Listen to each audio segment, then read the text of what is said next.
a program that continues to drive insurance costs, premiums higher and higher for the American people.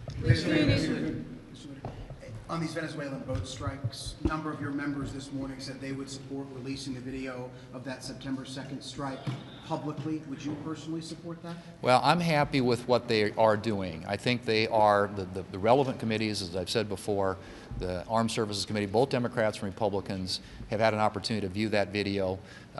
How they decide to proceed with it, I'll leave to their, to their discretion. But I think anybody who probably wants to, any member who wants to see that, I suspect probably would have that opportunity if they choose to. Given the uncertainty of the tariffs with the Supreme Court decision potentially overturning them, does it make sense for the president to turn to those tariffs, that tariff revenue, to pay for farm aid, and tariff revenue goes into the federal treasury? Isn't it the Congress's power to spend that tariff revenue as it sees fit?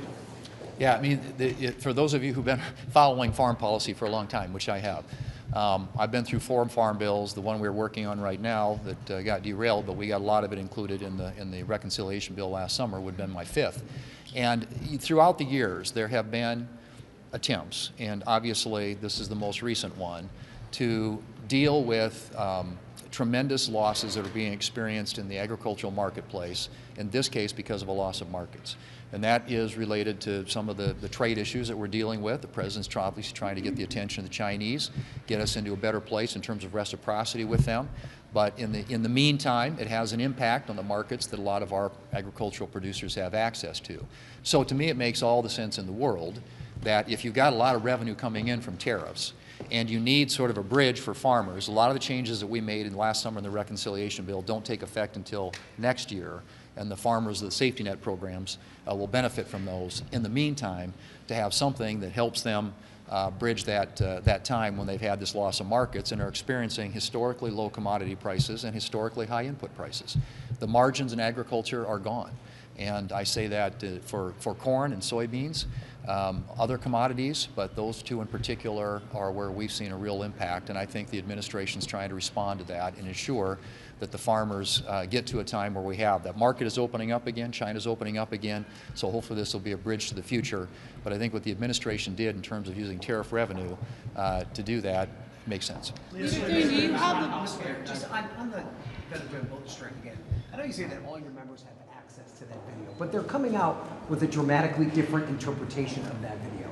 Isn't that one of the reasons for the administration to be transparent and release the video for all Americans to see? Well, look, I think, again, I think that the relevant committees here on Capitol Hill, that has been made available to them.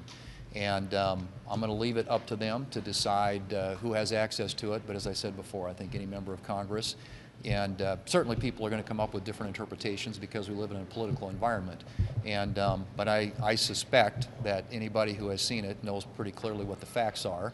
And I'll leave it at that. I think that the relevant committees will make decisions about who has access to it. Back on healthcare, does Cassidy Crapo have unanimous support in your conference? And some of your members have also put forth temporary 2-year extensions of the ACA with changes with hide language with other reforms. Might those come to a vote as well? Well, we have other members, as you point out, who have their own proposals, and they, you have to ask them how they want to have those dealt with. But I suspect you may see others advanced, other ideas advanced, and whether or not those get voted on, I think is going to be probably up to some of our colleagues who are offering those proposals. What I can tell you is, as a conference, our members, and I can't say 100%, but I think for the most part, I would argue are united behind the Crapo-Cassidy proposal, which, as I said, in terms of its emphasis, is about patients, not insurance companies, and about lowering premiums, not increasing them, and about getting a better return for the federal taxpayer. Thank you all.